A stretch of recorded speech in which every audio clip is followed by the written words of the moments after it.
Yeah, welcome to another episode. Today's theme is going to be on health. Take it away, Matt. What would you like me to say? Introduce yourself to the My viewers name's at home. Matt. We lived in 3 separate households together. We did, man. All in the inner west. Good times. What else would I say? Trying to hear some of those stories at some point. Nah. We don't need to go through that a little bit. What are your many nicknames to start off with? Matt, Golden Gringo's one. Yeah, Matt is another. Glenny. Glenny. My last name.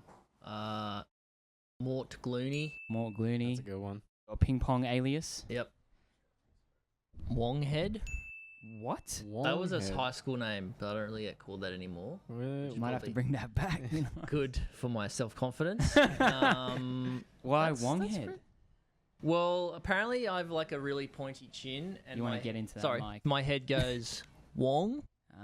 Wong. So, Okay. it's brutal. Yeah, that's pretty that was in man. high school, yeah. I used to, when I was even younger in primary school, fathead. Damn, Yeah. bro. a lot of Yeah. head stuff. You do have a huge skull. So I would say that. I had this size head from about the age of 4, so Damn, Lots of bro. good stuff Yeah, in bit there, of I'm a- What they sure. say about big brains, man. yeah, that's what my mum always said when I was upset about Aw. it. So I looked like a toffee apple as a little kid Oh, with legs. So like a little lollipop. Yeah. yeah, a lot of head-based nicknames. Big old head. But yeah, shout outs to Matt for joining us Yes, today. sir. Big Mort. Thanks for having me. No worries. There's a reason, obviously, that we brought him on to the health podcast. Obviously, he's doing so well at the age of 57, looking great, still out and about. Yeah.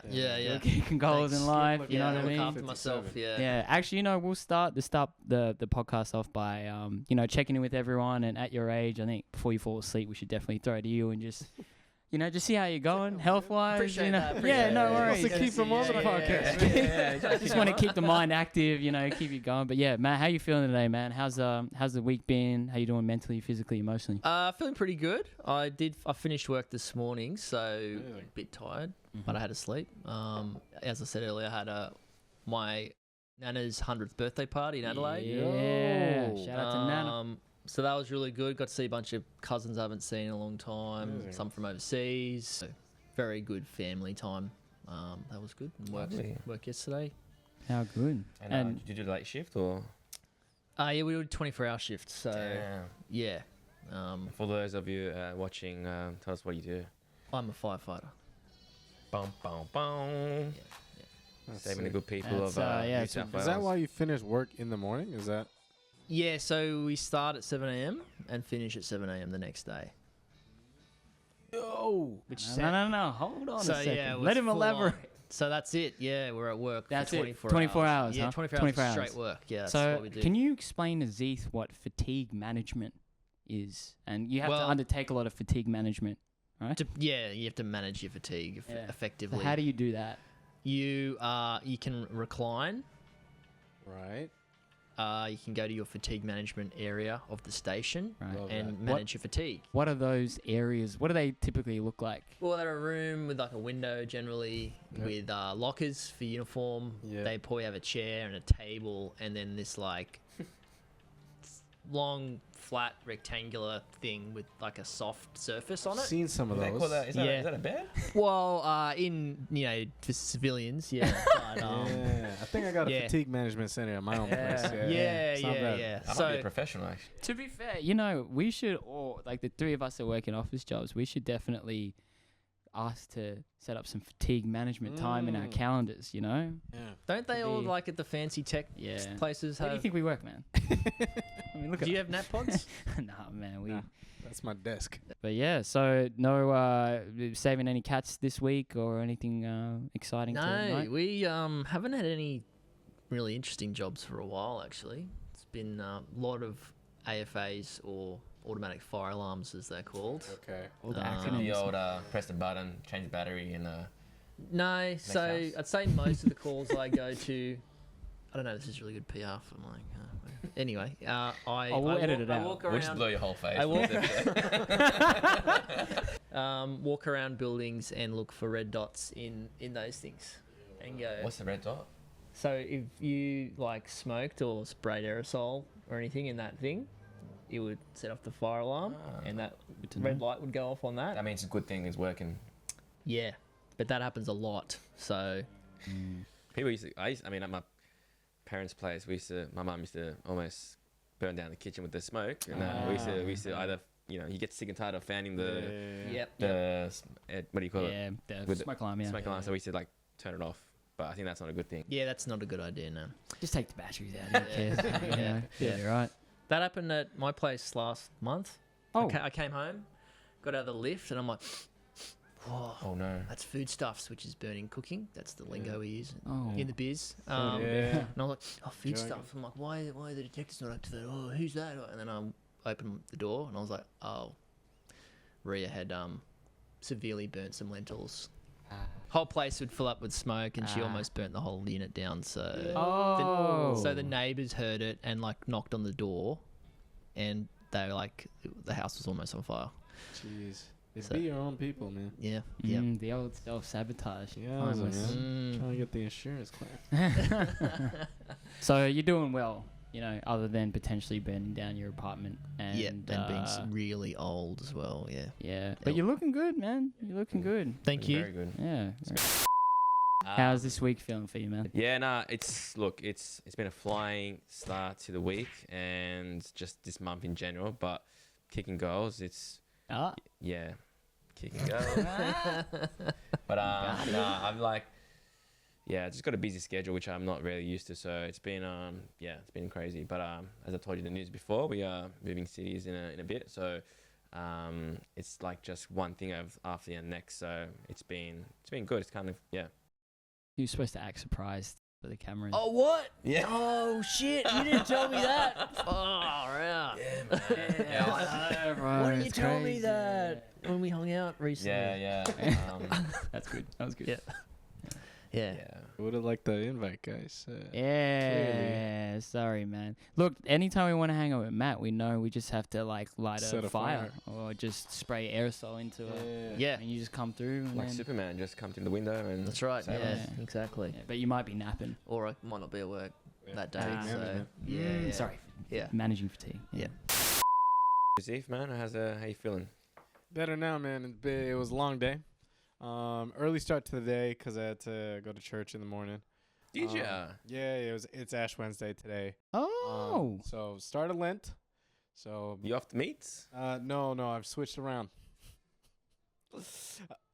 What are you giving up? What are you giving up? Realize I Don't couldn't tell do me you're that. doing sugar. No. Not giving up carbs is what I'm gonna do. Carbs. Brethren. Gonna give up Bro, carbs. you might as well. What's going on? Look, this is what I called. I'm not eating vitamin B for a month. Yeah. Like, This is called hunger management, right? Damn, doing. carbs. how the hell? Can you go back to church and maybe renege on that deal? Yeah, I Because think that so. ain't What gonna are you happen. giving up actually for the listeners? Out Bread, right? Rice, bro. I be eating rice Rice. every day. Okay. And I'm saying, like, there's a reason I look the way I look because of the amount of rice I eat. Great, man. What kind of Yeah. rice? White rice, so not even the best rice. know what I mean? So now that you're not eating carbs, what are you eating? I mean, it's only been one day or less than one day. Oh, well, look, I'm off to a good start. I'm not going to lie. Start off with scrambled eggs, Mm. sausage, and some mushrooms. Huh? All right, so no Heavy carbs protein. in there. Yeah, look, it was a protein-filled diet. Mm. And then lunch, I had a bit of a salad bowl with some meat in it, some beef.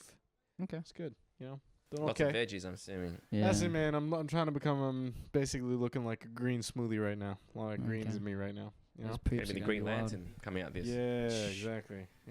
Interesting. Yeah. But stressful week, busy week. Yeah, busy week at work, man. Lots to do. Got 2 more days to go, so just hoping no other fires come up. If there is a fire, though, Yeah, who to Who to call? call. Yeah, Like this yeah. guy. Ghostbusters. No, Mr. Napa.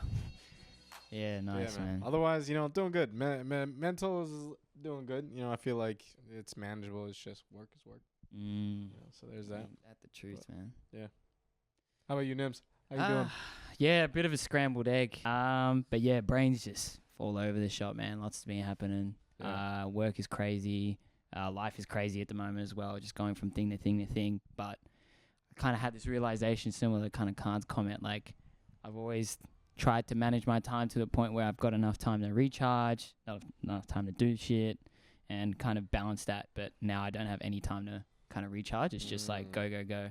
Yeah. So I understand why busy people are so frenetic and fucking psychos. Because I'm feeling the psychotic energy right now. But just been doing little things to like take little breaks whenever I can. I get a spare 10 minutes, just lie on the ground.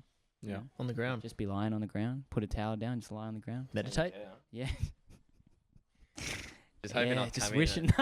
Just hoping I'd come in and do perform CPR on you or something. Yeah. No, just, taking conscious breaks. We talked about that as well, but just stopping during the day and just being like, I'm just going to breathe for 10 minutes now. Yeah, man. And I enjoy that. just noticed you should read that book right there, The Alchemist. It's a Oh, deep book. You read that? Good book, No. yeah. Yeah. That's a cracker. Are y'all just trying to flex that you read books? Yeah. Yeah. I like nice. to All your improve everyone, yeah. Yeah, right. No. But as you were saying that, I kind of thought like the rat race. Yeah, Why man. do they call it the rat race? Why specifically the rat? Does anyone know? Everybody's a rat. I don't know. Well, maybe because rats just scurry around, like frenetically. Yeah, they don't look and- very relaxed. Exactly. And they look like they're just chasing the cheese, you know what I'm saying? Chasing the They're cheese. chasing the cheese. Moolah. All right, guys, this has been a AKA great the episode of Something's Coming. I'm out here. That's as good as it's going to get. What about Everyone's mobbing out to with- get them. Yes. Yeah, people hate rats, bro. They want to get people want to kill rats. Yep. It's stressful. Exterminate them. I don't know anyone that wants to kill me. But Well- you'd be surprised. be on, people. They're not respected. They Yeah, smell. I mean, some people keep A lot of rats as similarities. pets. Yeah. They got a tail between their legs. Oh. Can I tell you I'm good? Yeah, look. They're always sniffing around. Sound like you're talking about yourself, man. Hey, but look, man, rats are also known for cooking good ass meals. Ratatouille, yeah. You know? Yeah. Oh, That was yeah. going I've crazy. seen that movie. Neither have I. Nah, stop Thank the you, podcast. Rats. We're not the Stop only ones on the table. podcast. I thought I hadn't watched many movies, but that's a cracker. That's That's a actually really good crazy. film. Really? Yeah. I do like some of these animated movies. Got a lot of deep I do like the meme. Yeah. deep messages. You probably watched the first animated movie they ever made, right? Like, Yeah, because of the H. yeah. With the book, and they flip the pages really fast, and let's go through the style of today across the floor. Mm. Yeah. Going circular, we might round it back again. Mhm. Go with Zeke. Start off with this monochrome fit you have going Yeah, on today. man. Look, trying to stay ready for the weather. Currently, true. it's been up and about, sideways and around. Oh. It's trying to stay ready for wind, rain, sleet, or hail. Is what I'm trying to go for. So the windbreaker. And then we got the unique little Arism tee. Might as well said, you know what? I can't be fucked to try and come up with a color coordination. So monochrome. You've it done is. well. You've done This a is really bit of a nice, yeah. Thank you, neutral. man. You know, I look like a discount Wiggles right now. Is what I look like. Okay. Mm. Like a Dulux commercial. You got a shade of purpley grey. Yeah. Yeah, it's a nice wall color, I reckon. Like yeah. a matte grey. Mhm. I Brown. don't know what it is, but look. It's working. Mauve? Mauve. Yeah, Mauve? yeah, Mauve. Mauve? yeah. Mauve? Mauve. Yeah. Anyway, Very yeah. like Blade Runner 2049. It's futuristic. Appreciate it, man. Yeah. And then I got the booty pants on. You know, these It's very tight. yeah, they tight and they're deceiving. They look like work pants, but just hike the shirt up a little bit. You know, when I'm trying to get my way. See what's up? Excuse me, drop the T in Yeah. there. Oops. You know what it is. Little bend over action. I Yeah. see. Yeah, what kicks we got on today, man? Oh, we just got some gym shoes on, man. These are the New Balances. I forget what type of New Balances these are, but they do the job, man. You know, they've kind of molded to my feet now. They've had these for 2 years, so like my feet kind of like fall inwards. Good inward yeah. situation. Yeah, I got so that. I'm one of those. Yeah. You know? You're a real. This is a real Wednesday fit. It's like Yeah. this week's hard. I'm I'm trying. I'm fitting. I'm getting over the hump. utility. You know? Yeah. That's it. That's it. Yeah. But look, Khan's looking muy caliente. This is Brazil. Brazil. Yeah, nah. What Brazil? What Portuguese words we got, man? Obrigado. Obrigado. I got favela. I got Porto, Polo. Yeah, Polo Bondi chicken, burger meal. Chicken. I like the chicken. No. Apparently, Frango's, the chicken shop, you know what that is in Portuguese? Chicken. What is Just it? chickens. Well, Polo is Frangos? Polo is Spanish then. No, Yeah. Polo is Brazilian. Polo No, is- okay, Spanish. Polos in Spanish. but- Frango but- is. So literally, they got a chicken shop, Oh, chicken. chickens. So all the Portuguese people taking the fucking piss. Damn. They're like, let's go to chickens. Wow. Every time you say, let's go to Frango's, a Portuguese person I laughs. mean, they do call fish and chip shops, so kind of makes sense. They call kebab shops, Kebab, pide, garlic ice sauce, cream, rice, chili sauce, chili Word. pizza. But is there hummus, an apostrophe? tabbouleh, in the kebab cheese, shop names? In Frango's. onion, tomato. Is it owned by Frango or chicken? What We'll happened? get Yeah, into that's that it. in more detail. Sorry, can't. Back But no, to the jersey. I just copped this Brazil jersey from the recent World Cup and finally got it, so I throw it on. It is gorgeous, by Yeah, the way. it's a vibe. It's a fun time. I stick out like a sore thumb. Those patterns are It's like. got like a are they leopard flowers? print. What do you- Yeah, oh, the leopard. I leopard. think it's a Nice. cultural Damn. Yeah. sort of nod. It's got some Stussy tracky shorts and then just got some New This? Balances on, some 2002. So yeah, very comfy, very dad mode right now. What do you get So. those tattoos for? Yeah, they're sticker tattoos. No, I got them last year actually. They're Did you say why'd you get him? When did you Oh, get them? I got them last year actually in Melbourne.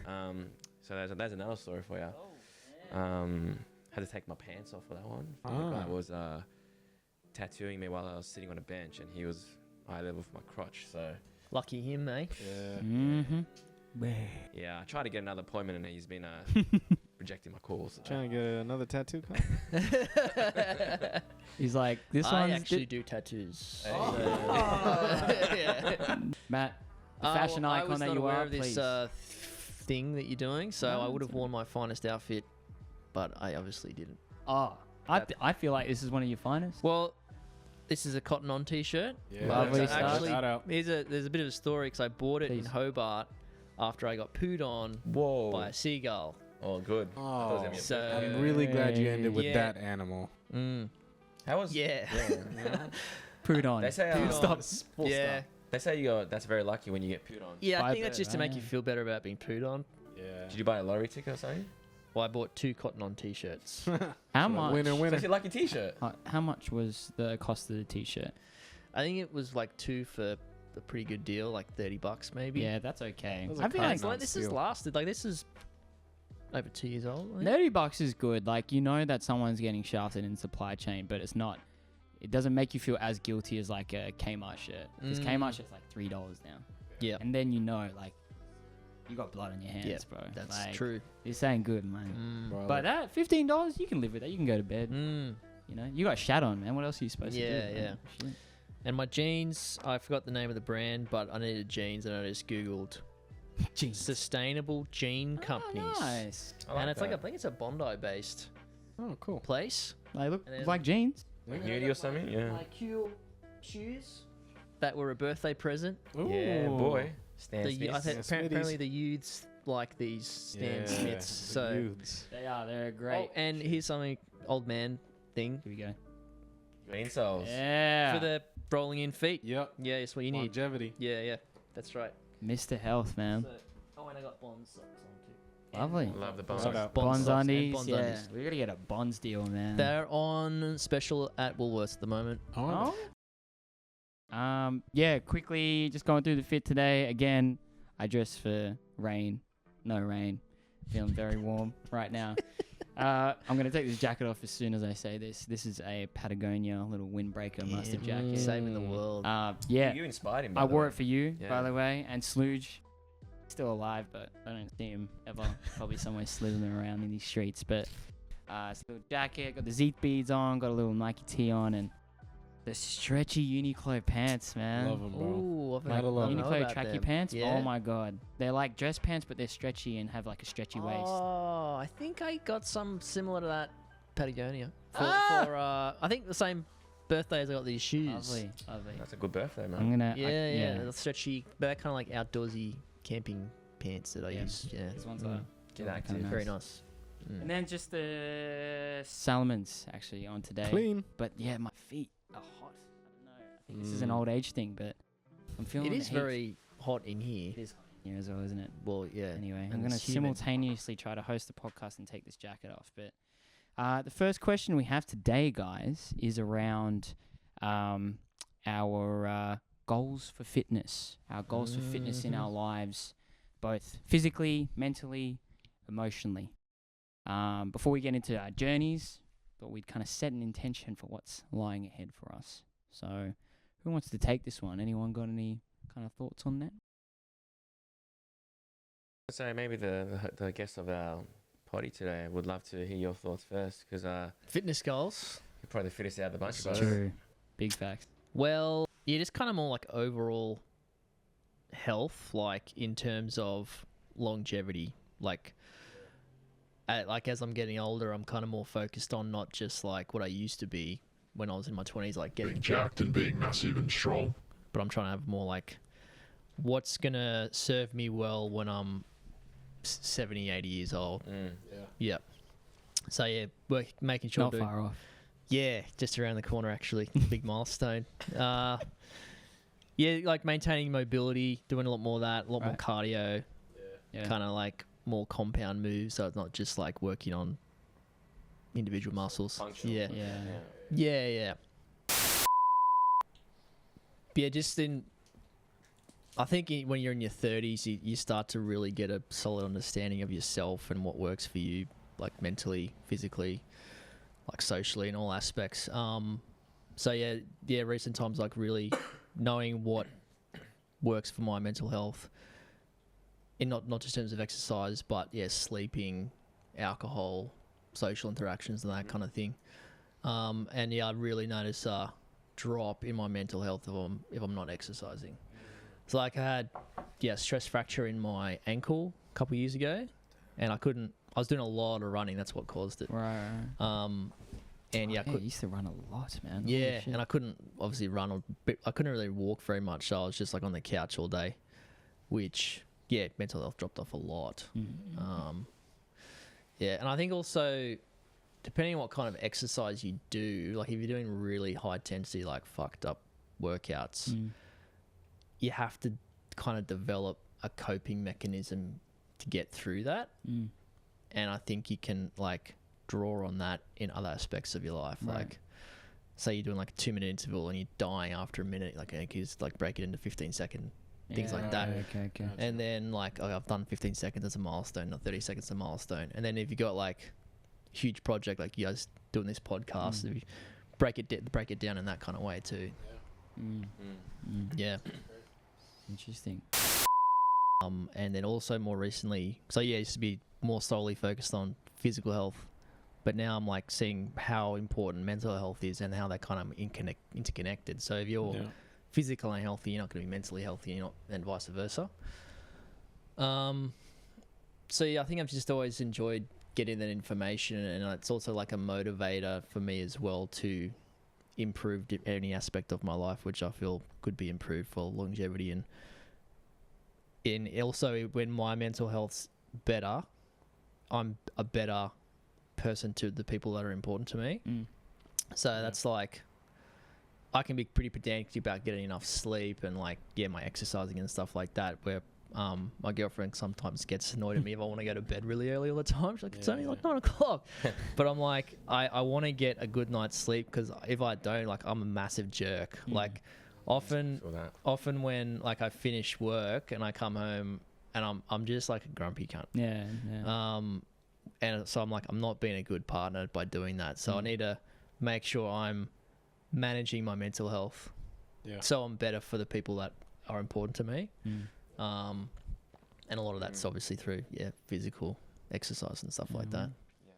Are there like any other ways that you might like exercise your mental health? Do you know what I mean? Because like in addition to like the sleep regimen and just making sure you get that in order, like are there any other things? Because like you mentioned that like your physical health then eventually contributes to your mental health and vice versa, right? So like how do you kind of keep your mental health in check so that because eventually, if your mental health kind of goes off balance, and does that affect your physical health and things like that, right? Yeah, like for me personally, or personally. Yeah.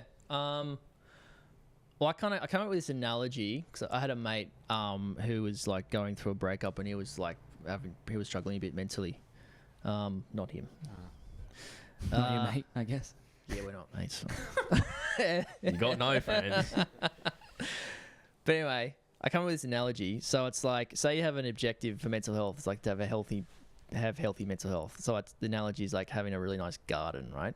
Yeah. You can't just have it. Like, you can't just have a nice garden. It takes work, and it's a cumulative effect of all these small things that create a really good garden. Like, you need to have the right seeds, the right soil. Yep. You need to water it. You need to fertilize it. Yep. And so if all those things are in place, you can have this like beautiful, thriving garden. And I kind of have that same analogy for your mental health, right? Yeah. Damn.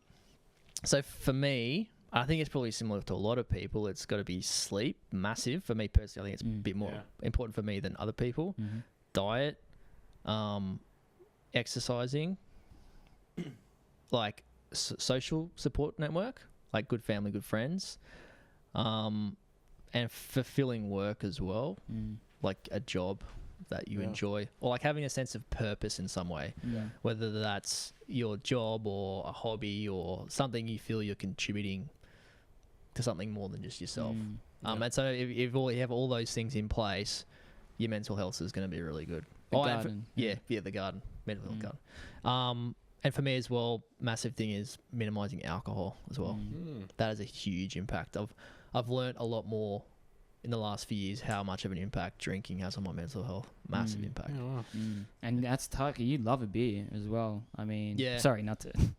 He's a fucking alcoholic. But nah, I mean, obviously, Australian culture, like, you enjoy a beverage with friends in the sun as much as anyone else. But being able to see that isn't potentially helping as much as you'd want it to.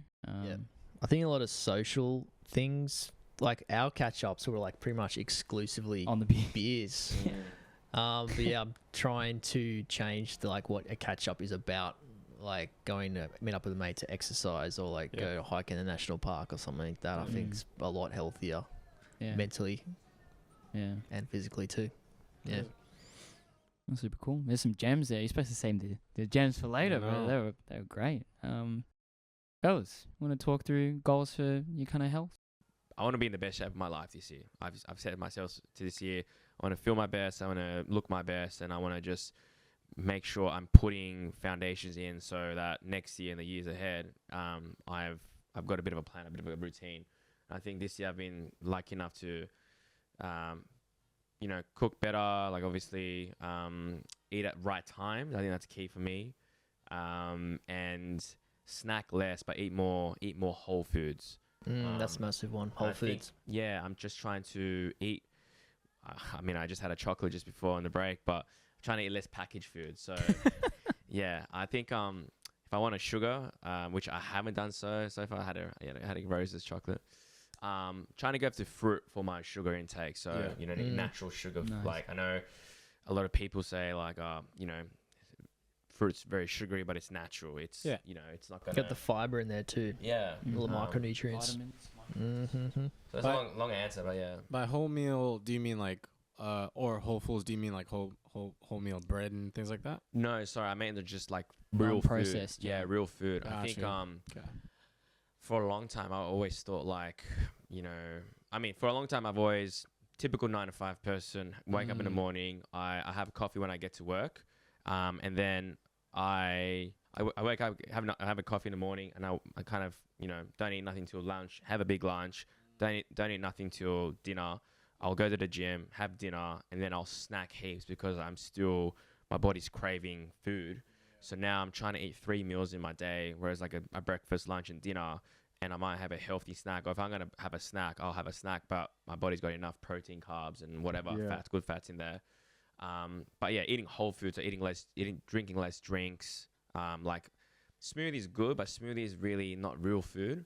So even though I do have a smoothie occasionally, I try to, I want to eat more whole foods basically. And that's home cooking. I don't want to eat that much takeout.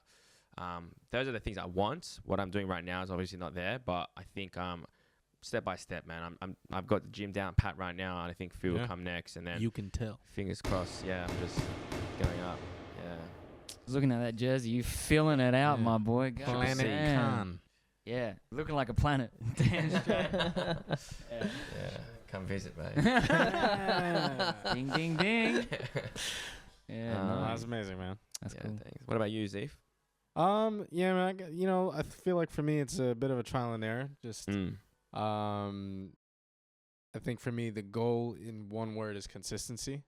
Is just trying to keep with it and being realistic about it as well. Like a lot of times I've like, so I used to be like a very active kid and being an athlete for a long period of like my teenage life and young, like, my early 20s and things like that. And like, if anyone's seen older pictures of me, that's a kid who was for a UNICEF charity, like dude, like I was skinny, you know what I mean?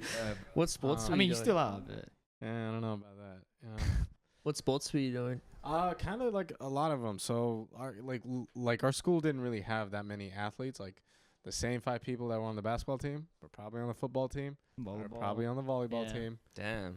Probably swimming as well, right? So a lot of sports. And so led a very active life, and then the twists and turns of life kind of threw me away, and so things got busy and try to go back to it now and then, but then fall off the horse and then just create this like unrealistic like standard of being like, oh, why am I not like how I used to be? Why can I not run as long? Why can I not run as hard? Why does my chest hurt when I walk up stairs and stuff? You know what I mean? That might be something to worry about. Yeah. Definitely, that's an okay standard to want to I'm overcome. actually going to the doctors after this. And So yeah, consistency is my big one. I think it was good. I kind of took all of last year to just really. So in COVID, it really hit me because like right as we started going to COVID, I threw my back out, and then that kind of not that back. Well, your back is Start back. twerking, mate. or- yeah. Somebody put on salt shaker and that's it. Yeah. But no, I was playing ball and didn't really like do the right move and threw my back out and caused me to freeze up in a lot of places. And so that was really tough because I wasn't able to like run, move, stretch, and it was like I didn't really understand it, and I just kind of thought like, it's just a bad muscle. I'm gonna be able to work it off. bro, when your back goes, you Yeah. realize how fucking important that thing is. Yeah, man. and like a lot of the things that prevented me from actually getting the right help was like just like ignorance, and also just like your own certain like culture that you've grown up with, and like Get on with it type of thing. getting on with it, but also just like not a lot of belief in chiropractics and things like that, and being like, oh, it's your body, just eat and you'll be good. That's not how anything works. See some chicken and rice Yeah, and exactly. some yogurt, you'll be Some straight. Yes. That's it. So and then that was tough because then kind of went into a little bit of a spiral and just trying to wait it out. And then I actually got a sit down from a friend of my brother's during a party, and thank God for her because she really woke me up out of my system. Whoa. She had a bit Intervention. of an intervention mid party, and Damn. basically Did she like stop the music or something? She's like, everyone. me, the music stopped playing in my head. So she kind of was like, yeah, Z, you gotta take a look in the mirror. She basically used the lyrics from Michael Jackson's Man in the Mirror. Oh, You know what I mean? Hey, we don't want to get sued, man. Just yeah, true. yeah. Don't start singing. All right, we're gonna have to pay for those rights. But yeah, no, and that kind of got me going that like, yeah, I should probably look into it and just starting to, address it a little bit more. And so, and then I tried to get back into it last year, but then I kind of threw myself into the deep end and started being like, oh, I should be able to I got to do everything straight away. do too. everything straight away, and I got to do what I'm seeing online. And if it's working for them, it should work for me. Right? And then you get thrown off, and you're like, why isn't it happening as fast? And what am I not doing that they're able to do it? And then you just create these unrealistic expectations. So this year, I'm trying to be super realistic about it, being more forgiving about it. Just like, all right, if you're not gonna go to the gym today, that's okay. Like try again tomorrow. And if you're not able to hit that weight, fuck it. Like you're not that guy. Yeah. You know what I mean? Yeah. Yeah. Yeah. Yeah. Yeah. But in terms of goals, like in terms of actual goals that I'm hoping to see in terms of results, is lose weight is one, but not necessarily like lose weight just to like look skinny. Like I'm not exactly trying to look skinny in that sense. I'm just like, all right, lose weight in one particular area, belly. You know what I mean? And then hopefully Me that's too, gonna brother. bring, you know what I mean? Well, this is the month without cars, bro. Yeah, look, and yeah, so that's the key there in terms of mentals. Again, consistency in the same way. Just trying to make sure that like I'm checking in with myself, being realistic about it, being humble about it, and making time for it. I think you were saying about how your day was going is just being conscious about it, 'cause like a lot of it was go and being like, oh well, this is just the norm right now, so suck it up, keep going. So right now, just being like, nope, you gotta make time for yourself. And as you said, Glennie, that like if you want to be able to do the physical thing, the mental health's gotta be in the same place. Goes hand in hand, yeah. You know, so just really taking stock of that is key right now. Yeah, it's solid. It's solid. I mean, you touched on a lot of the stuff I was gonna say, you fucking dog. But Sorry, sorry. No. It's bro. There's so many kind of overlapping learnings here. I think we're still gonna learn a lot from each other. But it's like we were talking about times where like you have idle time and you're like, I'm gonna spend this hour just fucking chilling the fuck out and not doing anything. Yeah. And you pick up your phone and an hour later, you'll be like, oh fuck, I have to go do something now, and I didn't even get. Yeah. I didn't even rest. Yeah. I just spent the whole time scrolling, or I spent the whole time messaging someone, or I didn't even get to chill out and do the thing that I wanted. So I think we're in this world where like consciously stimulated, we consciously have things flying at us, whether that's kind of social activities, friends, family, food, whatever it may be. So just to kind of actually step back for a second and just think about what you're doing it and why you're doing it, if you want to do it, is like super, super, super important to your overall well-being. And yeah, that's what I'm trying to do at the moment. That's huge. I like what you said about the if you want to do it, 'cause like like the norm now, it seems like you have to be busy, right? Like everyone's posting like online.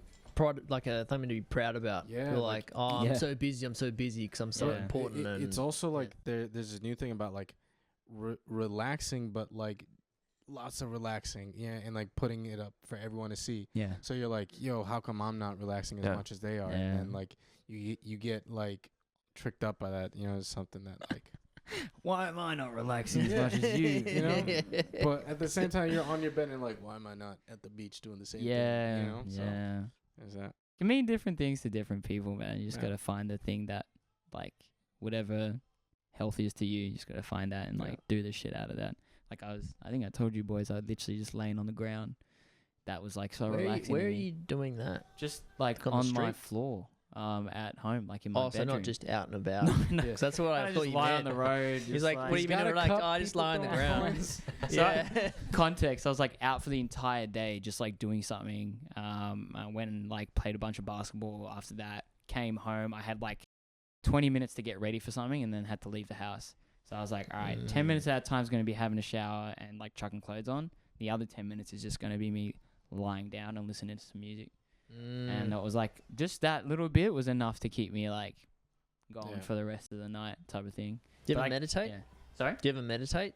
So I find it hard to kind of slow my mind and be still enough, I guess. And maybe that's just something that I've read about meditation, and maybe that's like a falsehood and someone can kind of prove me wrong there. But I meditate through, and this is something a friend taught me when I was kind of had that answer to that question from her. She was like, go do something that helps you remove yourself from what your conscious thought. And yeah, exactly. So cooking's a really big one for me. I adore cooking. Yeah, I could cook all day. Love cooking all the time. Exactly. Yeah. So that's like a meditative process for me. If I really want to, during like the peak of a breakup for me, I was cooking as much as possible. Like I'd spend a Friday or Saturday night when people are out. I'd just stay at home and just cook all night. Yeah. It's fucking sick. Just throw on some tunes, get some really fresh produce and ingredients, and make something I've always wanted to make. And so I do stuff like that. Like I do like have practices like that just feed back into me, and where I get into a flow state and just let things happen.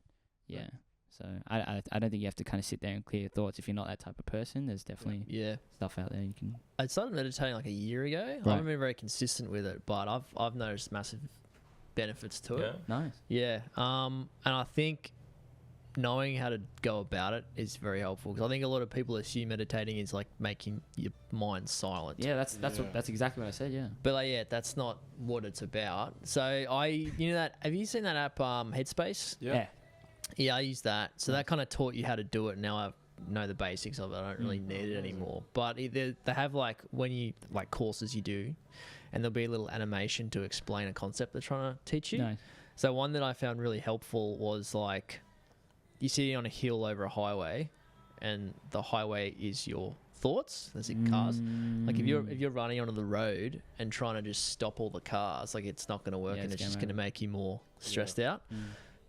What you're trying to do is be mindful and observe your thoughts, and then like you try and distract yourself from that to a certain degree by focusing on the breath, and then like trying to focus on your breath. When you like mind wanders to something else, you just go, okay, my mind's wandered, now I'll bring it back to the breath. One thing I found interesting, I don't know if you've noticed some of those, I think there's another app called Calm. And they got all those billboards where it's like 4 seconds, breathe 4 seconds in, 4 seconds out. Yeah, different breathing techniques. Yeah, but apparently like that, like, you know, like the mind-body connection we're talking about, like when you get really stressed, you breathe faster and that kind of thing. Yeah. So if you physically slow down your breath, it's got like the reverse effect, like physiologically. So if you're really stressed and you slow your breathing down, your body's calming down, which calms your mind down. And that 4 second in, 4 second out thing, apparently heaps of like religious chantings and singing that have like in all different cultures around the world all closely follow that 4 second breath in and out, because you get into this kind of relaxed state from it. So yeah, I thought that was pretty cool. Yeah, that's what I focus on when I'm doing it, like 4 seconds in, 4 seconds out. There's a technique. I was watching Dr. Huberman last night with he's got a 3-hour podcast with Rick Rubin, the creative guy. It's really cool. I watched the first half an hour, and he's got this technique where he calls it the physiological sigh. I was thinking of the word physiological sigh, which is like you take a big long breath followed by a short breath and then massive exhale. And that's supposed to like calm you down. So if you do that a couple of times, whatever like state you're in, if you're anxious or if you've got a bit of a high heart rate, that should really like calm you down. So you go and you really like let it out, but it's like shocking your brain almost. Like I'm taking this air in, a little quick one, and then breathing out. And it really works, man. So I have a theory about this, because I've heard of that similar technique. I think the reason it works is because if you cry, you tend to breathe the same way. Like, damn. You tend to. Yeah. Wow. I remember like when you're a kid, when you're crying and you're like, okay, I've stopped crying. Oh no, I haven't. You know what I mean? So that's what like. We should learn more from babies. Yeah. A little more, man. Damn, crying is powerful. Yeah, we ain't crying enough as man. Crying is so powerful, man. Yeah. Speaking of crying, When was the last time? there's I think I cried a little bit last night watching. Have you seen Mr. In Between, that Aussie show? But anyway, so it's like it's very dark comedy, but it's got some heavy shit in it too. So it's a hitman. His brother's got MND, and he's like deteriorating, and he's gotten to a point where he's like, "I want you to kill me." So like they go to like their family home they grew up in, which is like an abandoned house in the bush, and they're like just hanging out, having beers together one last time, and then he like injects him. And he's like, as he's injecting, he's like, "I'm gonna miss you, mate." He's like, "Yeah, I'll miss you too." You know what I'm saying? I'm glad you cried. Yeah. There's another. I don't know if you've seen it. Cinema Therapy. It's on. It's a YouTube. I don't think it's a podcast. It's on YouTube, and it's two guys who've been friends since I think high school. One's a therapist and one's a filmmaker, and they'll like watch clips from a movie, and then the therapist will give his input on like the therapy aspect of it, and then his mate will give like comment on the directing and the acting aspect of it. I love that. It's really, really good. And like the big like pretty muscly filmmaker, he pretty much cries in every episode. But they watch things like Up and Inside Out, but then like Good Will Hunting, real emotional. Yeah, but they're just like so open about it. I think it's really good because I think recently it's happening a lot where people are way more willing to talk about mental health stuff, and people, especially men, like being okay to cry and talk about stuff like that, which I think is like massive thing. Man, crying is powerful, bro. It's life-giving. I kind of sometimes I feel like it's it's visceral, but it's like a way of shedding whatever you've got inside of you. Like just kind of like letting it go for one last time. You know what I mean? It's like this final reaction that you have. You drop it and you let it go. And sometimes it can, even when you're watching a movie, it can be good to kind of shed a bit of that emotional weight. And you might not know why you needed to do that, but you know, you watch something that'll get something out of you. And I remember the first time I cried watching a movie, it was Muppets in Space, and I shit you not, I walked. I've not seen that. It was about 2 weeks ago, and that's the first time you cried in a movie. Was 2 weeks ago. No, that was a joke. Ha ha ha. It was probably when I was like, I don't know, like 9-10 years old. But I remember, and it's super weird that I have this realization now, but we were watching it as a family, and I walked to the kitchen to cry because I didn't want to cry in front of anyone else.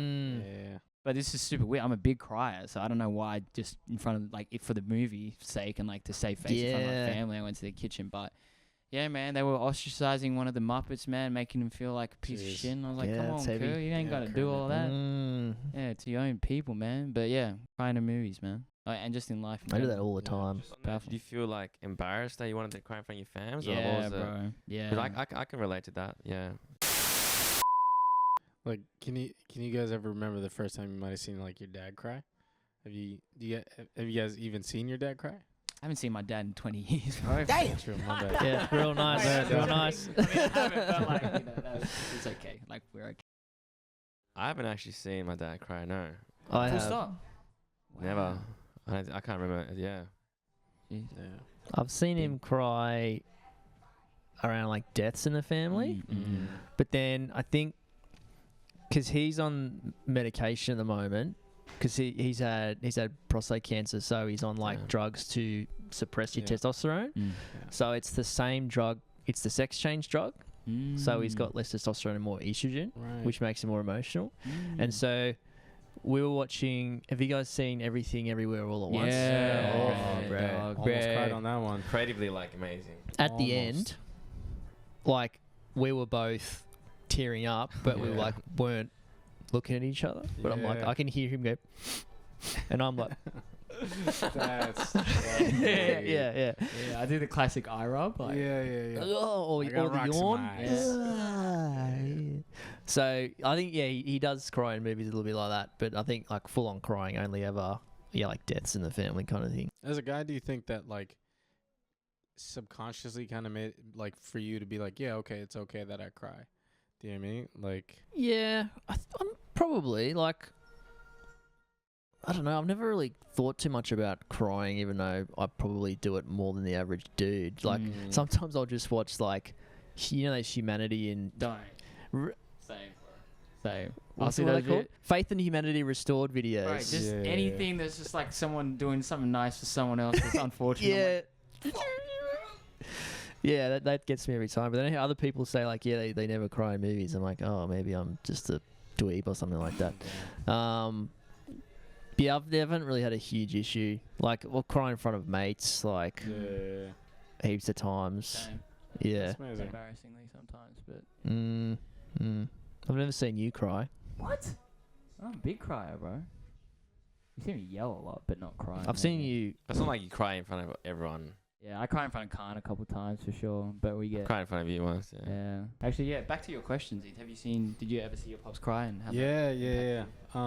It was a real, because my dad was he was a very mentally, like, he was kind of the reason, like, I'm aware of, like, the reason, like, the importance of being in touch with your mental awareness and, like, your emotional awareness. You know, he was a very spiritual guy, so he, that's like, awesome, that's man. all he read, like, his library full of just all that stuff, right? So he was big on that. But to that point, he also was, you know, the breadwinner of his family from a very young age, and like he had to hold up on to a lot of burden. So he was also very strong in that sense, and I didn't really see him cry a lot. Only I think once his like mom passed, and even then I don't think he cried, but it was when like he would get reminded by some of his older aunties and things like that later in life. Did I maybe start to see it? I think it was once I became a little bit older, which was very it kind of threw me off because like I never saw my dad cry. You know what I mean? And like even when he did, it was like very like it would be sniffles, and that kind of threw me off and be like, whoa, like, yo, like he actually cries and like he knows how to process this stuff, because at the same time it was ironic, right? He was the guy that was telling like, no, be in touch with your emotions and all this stuff, right? But never cried. He never cried. So, but I think we say people say things and do other things at the same time, like, but also I think it's an ethnically, challenge, like being part of a culture. It's like you got to be strong. You got to show yourself as, don't show any sign of weakness. But I feel like being vulnerable is power, like it is strength. And I think if we were to see role models in our life, that people that we looked up to, especially male figures that did that, I think it would normalize the stigma around, showing emotion or being vulnerable, being open. I think people don't ask for help, especially as men. I don't feel like everyone tries to do things on their own, which is also it's a massive problem. Massive problem. It's kind of like I've got to put this burden on my shoulders of paying rent or paying a mortgage, putting food on my plate, people around me, going to the gym, cooking, cleaning, getting a good job, like climbing up this corporate ladder or whatever industry you're in, and then not complain. So it's a lot of pressure for what? No, that's it, man. It was tough, like, but like I think thankfully, because like he kind of broke it down for me to be like, it's okay. Like you when like he was very like, my dad went to like courses in schools about like meditating and understanding emotions, and like, so all of your analogies and things like that like are things that he's told me in different ways. So it's like very early on I was like, okay, I know when I'm angry, and being conscious about it. You know what I mean? And like that's why that's such a good thing for your dad to teach you. So that's I now see the value in it. I remember being a kid and be like, this is like, teach me how to like play ball. Teach me how to do taxes. Teach me how to tie my shoelaces. I don't need this stuff, right? But now I'm kind of like, this is huge. Like, the fact that I don't like blow up, or that like I know like, that I know that like, okay, this is what's going on. This is how you process this, or that if something traumatic happens or you don't know like what to do, you can take your time, and like, so it's been a while since I've like cried. I think the last time I cried was when my dad passed, but it was also a very short period. Like, saw my brother and we finally got to like cry it out 15 seconds, and then people came in the room and it was like, nope, gotta, that's cool, and then but now had drips and drabs, and definitely everything everywhere all at once hit that spot, man. That got me, crying with family is like powerful, man. It can be life-giving. I like it, that's exactly. I remember when I did, get to embrace with my brother and we cried for a little bit. It just, when I think back on it now, I feel so good that I did. It's amazing. Waking me up thinking about it, man. That's dope. Like, it's kind of like the purest form of connection. Just expression. You can cry with someone, like a shared experience, even it's like happiness or sorrow or it's deep. It's very bonding. I've got an example where I cried once with my brother, and it was when his first dog had passed away, and we had to put him down when we were at the vet. And that's rough. Obviously we had Cassius, this boxer, for about 12 years, I think, or maybe it was maybe 10 to 12 years, so long time in your life. And when it finally happened, man, we just like, you're obviously looking at this life form basically go from living to going to sleep, and it's done.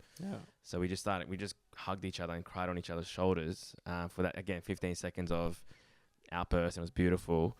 And then we were in the car afterwards, and we're like, man, that was intense, that was sad, but also like, this is probably going to sound a bit foul, but we probably would cry over Cassius, the dog, more than we would over some people in our life, like some in a family. And that's because you're so attached to dogs. Dogs are like an amazing part of your life. Because you care for them, you play with them and all that, and they just really have, they're a mental health network for a lot of people. You brought up a good point. I think like sometimes it's kind of like it's probably not the right analogy to use, but like, how you can be really vulnerable in front of a stranger because you're not afraid of judgment? Like, sometimes I feel like dogs are like, there's this like level of detachment and attachment, whereas like they're never going to judge you. They're never going to like you know, look at you a Yeah. certain way. They're always gonna love you and have a smile on their face. And I think like for that kind of reason, you can just like unabashedly like just Be love and yourself. adore them and be your complete self in front of them, even if it's wacky and weird. And being able to cry in front of them for like you and your brother, like that's a special moment that was meant for Cassius. You know what I mean? Not for anyone else, because he was that person or that creature in your life that gave you that, you know, complete affection. You know? Like, Yeah, it's a good point you raised, and it's just on that. It's like when we have dogs or we have babies in our lives, everyone softens up. Everyone has that high Man. pitch baby Yeah. voice, and you really like you see men. You know, we're obviously men here. Like, it really like just breaks down barriers. Like even the most masculine of men really become like you, and it's so nice to see. Yeah, yeah. You know, it's like yeah. some fairy creature or an actual little baby can really change that. Yeah. I do think that Okay, it go ahead. might like I kind of think it's that sometimes, at least like for men, and like, you know, we might not feel like we're being listened to, which is sometimes like dogs and say like things that don't really have much to say will feel like, and create that sense like You talking to dogs, man? I'll be talking to dogs, bro. I'll be telling them my deepest darkest Woof, woof. secrets. Don't be asking my dog nothing.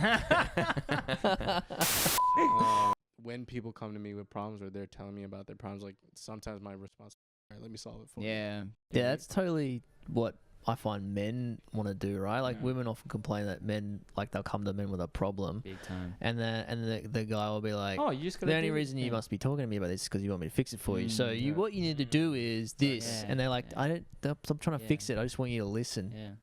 Truth. Mm. How do you do that? Sometimes it's like Oh, someone's crying to you about something, and you're just like, yeah. they're there. The trick I've learned is Yeah. this is I've asked them, do you want me to console you or do you want solutions? Damn. Ooh, Just that's kinda good. Giving them that. I don't. Is that a good thing? Because like sometimes then the other side of the coin is like you should know. Well, This is good chat. Yeah. I do think you kind of take it by ear, right? But I guess there have been instances where I know that like it can be a repeated problem. Yeah, yeah, right? yeah. Repeated problems is where I'll probably Gotcha. ask it, Yeah. right? Because it's like, okay, After I a know- while, it's like, come on, blood. Like, yeah, because I know that like something that reoccurs is like, okay, do you just want me to listen to you, or do you actually want me to tell you how you Yeah. get past that's. this? I think that can be forgiven for sure. Yeah. Fair.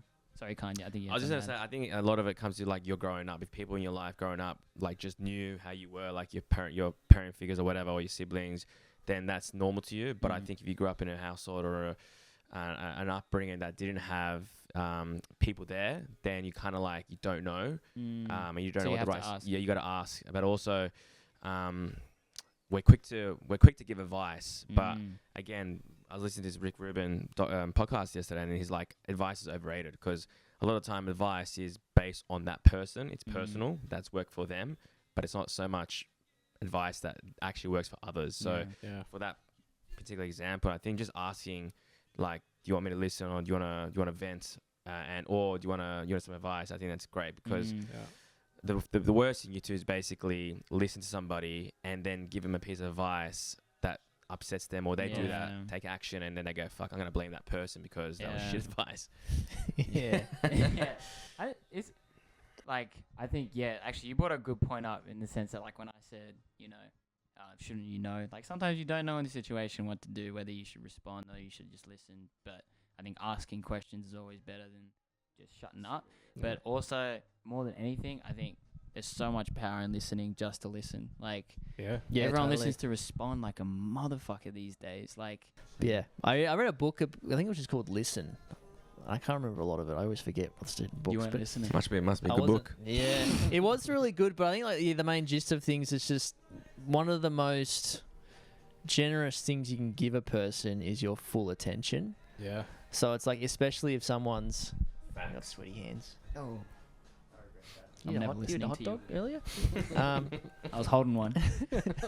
But yeah, so like, you know, especially these days, like so many times people like just on their phones going, yeah, sweet, yeah. Yeah. But like, if someone's talking to you about something that's important to them and you're doing that, Yeah. or even just like interrupting or like finishing sentences, I do that all the time. I finish people's sentences. I'm trying not to do that. But like, if you just give them like full eye contact, Yeah. I'm giving you all my attention. I'm not looking at anything else. Like that's one of the most generous things you can give to a person. Agreed, man. And yeah, again, like not trying to solve issues. Your job's not necessarily to make someone feel better about that problem. It's just to know they've got someone to talk to And about to it. validate them. Yeah, in yeah. that way. I like recognize that it is a problem. Yeah. All right, we're back, and it's time for a much needed, icebreaker. Yes, It's hot as hell in this room. I've got some refreshing beverages. I was on the convenience store run today. Stop looking, Matt. It's a surprise. Anyway, we've got a selection of delicious beverages here. I'm going to start with my boy Zeeth. Got you the Aloe, mate. Hey. Oh, that's a great name. Aloe vera lychee flavor drink. I love it. You enjoy that, my friend? Khan, I got you this ridiculous sun-kissed Damn. berry lemonade. That looks Oh, Dangerous. I Looks thought very I'm aesthetic. kind of jealous of the that aesthetic and the color of your jersey, I thought I just wanted something a Yeah. bit wild and Yeah, I love wonderful. that. Real tropical. I went for something a little more tempered and considered for our older, healthier guest. Thank you. A Pompello natural soda. Those are delicious. I haven't had that flavor, but they're I Right. don't even know what a 100% Pompello is. Natural ingredients. there you go.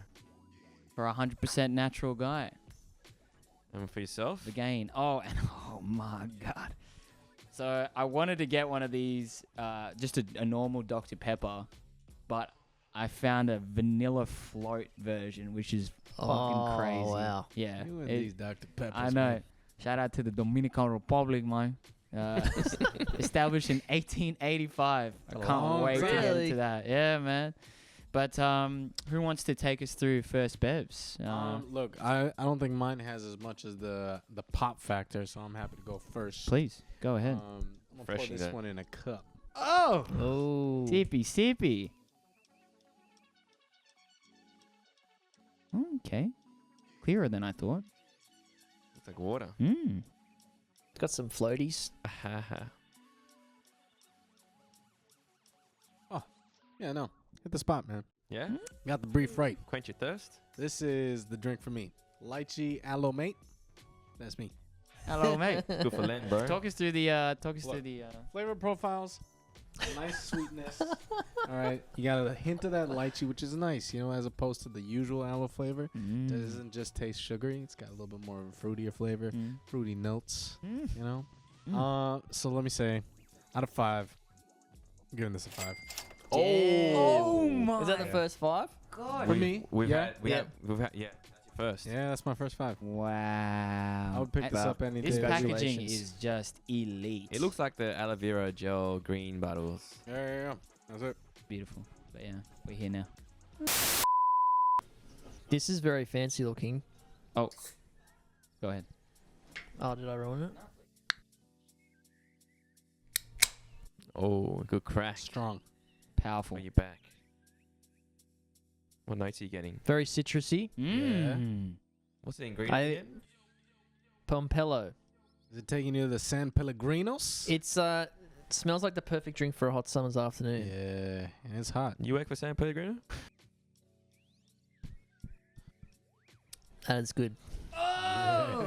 That feels like tastes like a slightly more bitter, mature solo. Ooh. I just read it as Mediterranean grapefruits. Yeah. Hence Wow. the bitterness. Yeah, you know that The grapefruit bitterness you get? It's definitely got It's a that in it. distinguished And drink. you said you were about to say what it felt like. Please tell us your That, feelings that was drinking this. my emotional feelings? Yeah, please.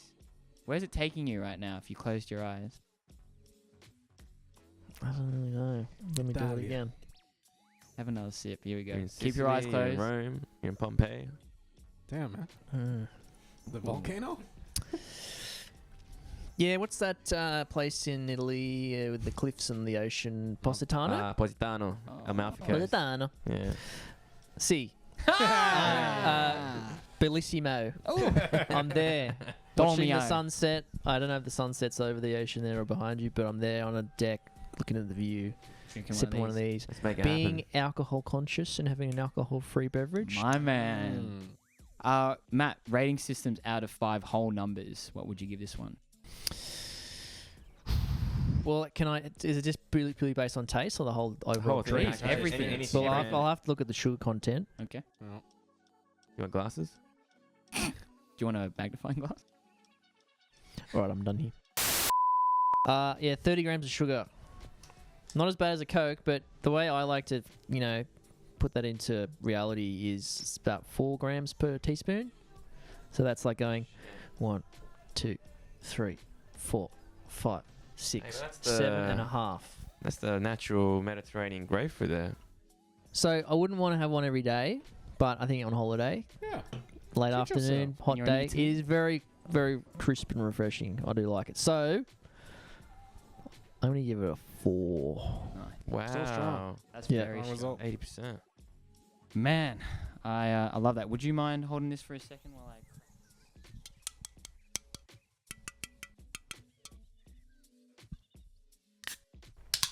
Oh, it's a good Ooh. one.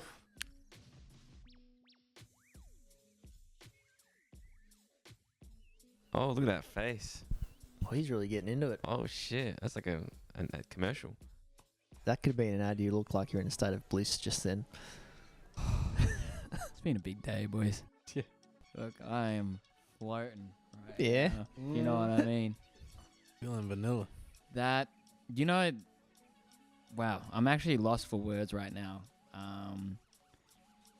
It's smooth, not overly carbonated. The vanilla flavor is very subtle, like a lot more subtle than I thought. And at first I thought I was a bit upset by that, but I'm getting the notes still, and it's nice. It's like it's just kind of an undertone of vanilla as opposed to like complete saturation. The can also says naturally and artificially flavored. Oh, We got both Which boxes is the ticked, health conscious. baby. Yeah. Genuine fake. That's the selling point. Yeah. So I'm gonna give it a 4 out of 5. I love it, and I will be having it again. But I wanted a bit more vanilla on it, and I'm just conscious that I gave it a different sarsaparilla drink of 5 previously, and it wasn't as good as that. So 4 out of 5 for me. Hey, honesty. Can't I'm take excited it for away, this my one. man. All right, well, I've got the Sunkist Berry Lemonade. And to be fair, I've never heard of this brand. We got Sunkiss in Australia, right? no, it's sun-kissed. Yeah, Oh, we- Sunkist. Sunkist, Okay, yeah. I said that back, but this particular flavor is new But to they me. just usually just orange. But I'm a bit worried. Also, this is got 44 grams of sugar, so I'm very. Is that the mindful of highest? That's 42. 42, yeah. What's the that. allowed? And it says 32? 22. 20. Oh. it says this is flavored with other natural flavors. Oh, my question is, what's the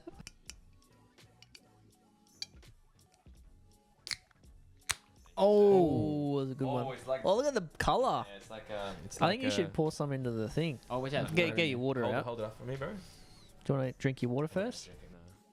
Hold it higher. There you go. Oh. It's like an Alizé, baby. Yeah. Wow. I'm getting like bubblegum flavors. Bubblegum.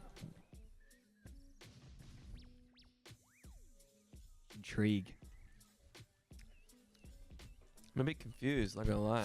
Ooh. It's not a good feeling. It's not a good feeling to have when you drink something. Ah, damn. It's very artificial. It's probably why I can't really go back to a fruit or a flavor.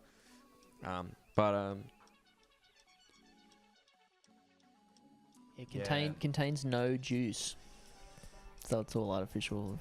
It's the caffeine free. I don't know what. Yeah, this is very low on my list. But aesthetics, obviously, I think you've done well, Niels. Gotcha. But I'm gonna give this a 1 out of 5. Damn. Can I get a taste? Yeah. If this was originally supposed to be for me, It was I wanna- supposed to, yeah. I want to see how it 'cause- stacks up.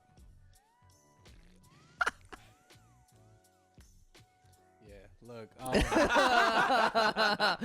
Not disappointed. You want to switch, dog? Nah, I'm good, bro. What's that for you? This, Oh, you like it? this is a 4 out of 5. Whoa! It's It's just sugar, bros. Yeah, look, man, I'll take it. I'll take sugar in every form. You know what I mean? This is the man who will eat a cookie with a glass of Coke at the same Damn time. right. Damn right. Fitness, baby.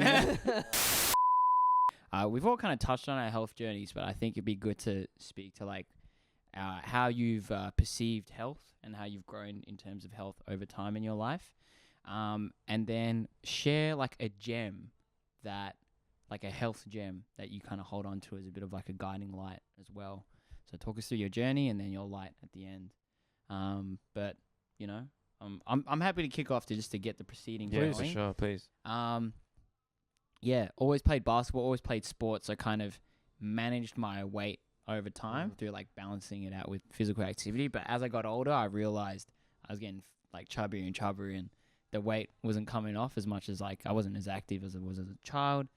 And I had a cousin actually who like I came and visited him in Sydney and was like, bro, you're fat. Like, he literally said, like, I don't like the way that you look right now. I was like, damn. And I was like, it was a wake up call. It was definitely, it didn't, like, at the time, I was like, whatever, like, you know, that's just him talking shit. But when I moved to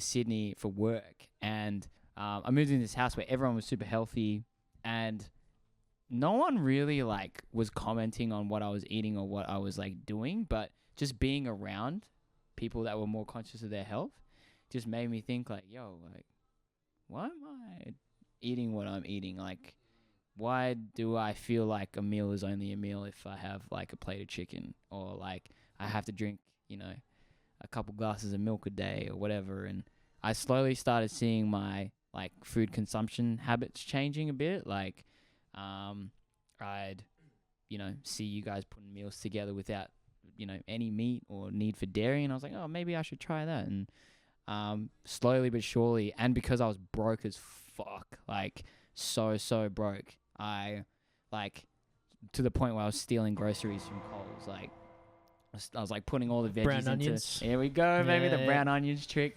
Putting all my You were vegetables so into one brazen bag. about it too. You had like a Bro, rainbow bag of different coloured fruits and vegetables in one bag. Just boop, brown onions, like $3 a avocados, kilo. tomatoes. Tomatoes. I was going ham. That was during like the Avo crisis as well. They're like $4 each.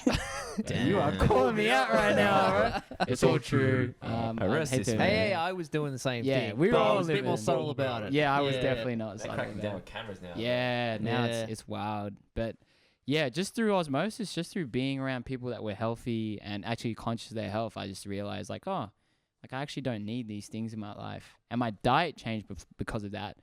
And then actually when we moved to Annandale, so we were living in Leichhardt, we moved to Annandale. At that time, my brother got me an Apple Watch, and I just realized, you know, the fucking move goals on the Apple Watches? I was like, bros, I never move. Like, I just go to the station, get on the train, go to work, sit at a desk, come back home, chill out. Like, and so I was like, you've met 10% of your move goal every day. I'm like, God damn. So now I was like, okay, let me string like 5 days of move goals together, 7 days, a month, blah, blah, blah. And then like a month or two later, everyone in my life's like, bro, you're so skinny now. Like, what the hell? Like, you lost a shit ton of weight. And I was like, really? Like, did I? Wow. Just been walking. And just through like just being more conscious of like my like movement, and through being like living around these guys and being more conscious about my intake of food, I got healthy. And it's the consistency and a bit of discipline and a bit of thought that you need. Like, those are three things. They're not sexy. They're not particularly like, you know, like motivational, but those three things like help me just help me get on a journey for fitness. And then I realized as well, like over time, like anything in life, you don't really stop. Like, Yeah. you're not a healthy person, and then that's just it. You don't put your hands up, fucking health, baby. It's like Yeah. time to eat cake and chill out. Like, Completed it. yeah, exactly. You never complete it. It's an ongoing journey. So like, I got healthy, I got really skinny, then I got skinny fat, because like then I like changed my diet slightly and was like healthy some days, not healthy on others. And I was like, oh, I'm lifting weights now, so I can eat more. And then I got like chubbier, and so like my weight went kind of up and down. And so like I've gotten to a place now at 30 where I've understood, all right, these things work for me, these things don't. Need to push myself in certain ways, need to take breaks in certain ways. And so like you start finding your winning source and your winning formula. And yeah, I think overall, man, like just in terms of like my family's journey through health, I think like I look back at my uncles, I look at like my cousins like older than me, sometimes my brother as well, and I think to myself like, man, I don't want to kind of continue this cycle of guts and you know, like Cycle no, of guts. no, it's true, bro. Yeah. Guts, heart issues, you know, like Diabetics. diabetes as well. I really don't, and I like my nephews are growing up now. I don't want them to look at their uncles and think, that's just gonna happen when I turn a certain age. Like I want them to look at me and think, we can go play with him whenever we want. We can, you know, run around. We can do whatever we want. Blah blah blah. I don't want them to and especially like emotionally as well. I want them to feel comfortable coming to me and to be able to talk about anything, and you know, want them to not look at me as like that uncle that's like this stoic guy that you can't come like approach about anything. I want them to be able to open up to me. So yeah, I think just in future, like thinking about longevity and time and the fact that health is a forever thing. It's not like it stops today or you don't reach a goal and that's it. I think that's kind of teaching for me. Oh, that's amazing. There's so much I can resonate with, and that it's kind of wild. Like I was learning, but also being like, interesting.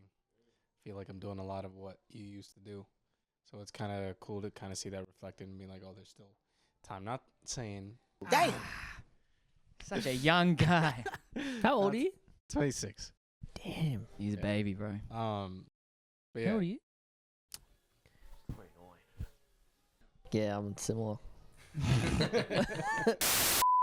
What's your journey been like, man? What are your nuggets of wisdom? Yeah, it's been a while. Like I think it was a lot of like I really had the privilege of being active as a kid, and your life is completely different to what it is now. Yeah. And you don't really see it coming because for the most part you don't. When you're in high school or college, you're like, I don't really know.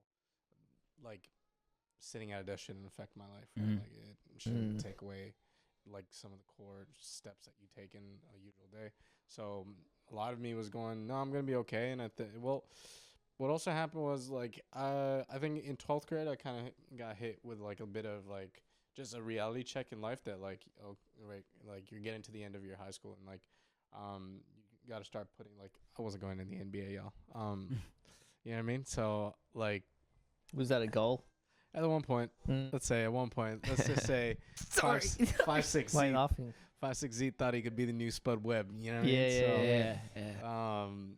And like it took some reality check to go, yeah, look, you're not gonna become an athlete in any sense of the word. So you gotta start putting your time in the books and things like that. And like that kind of took a bit of a hit, and so my diet just wasn't keeping up, and my metabolism wasn't keeping up.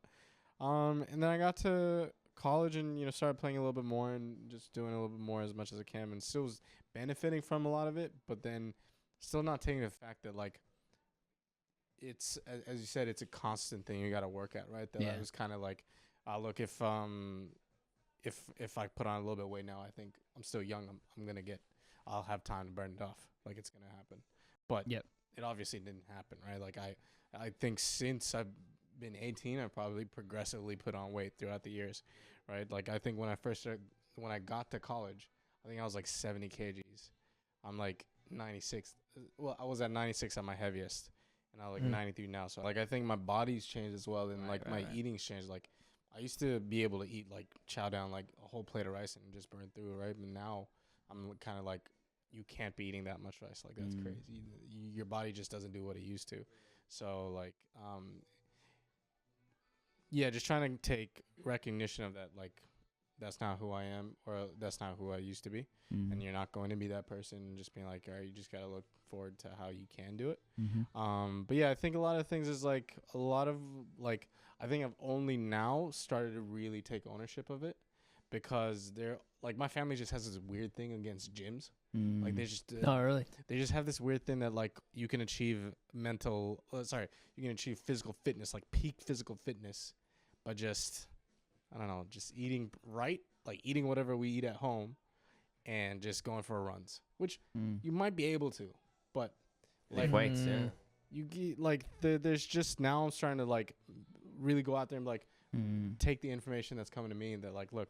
There's studies that say like lifting weights is a huge health benefit that like literally prolongs your life, right? And like things about like what sort of diet you need to have is things that I've only just started to actually like take account of. Like the amount of information that was out there like made no sense to me. Like how'd you actually properly eat? I had no idea until maybe last year. Wow. You know what I mean? Yeah, okay. Like understanding the benefits of like difference between carbs and like the balanced diet and like all that stuff. Like thing is I can cook, but I just never took that conscious decision to do it, because it's always like the teachings was like you should be able to do it with what you have.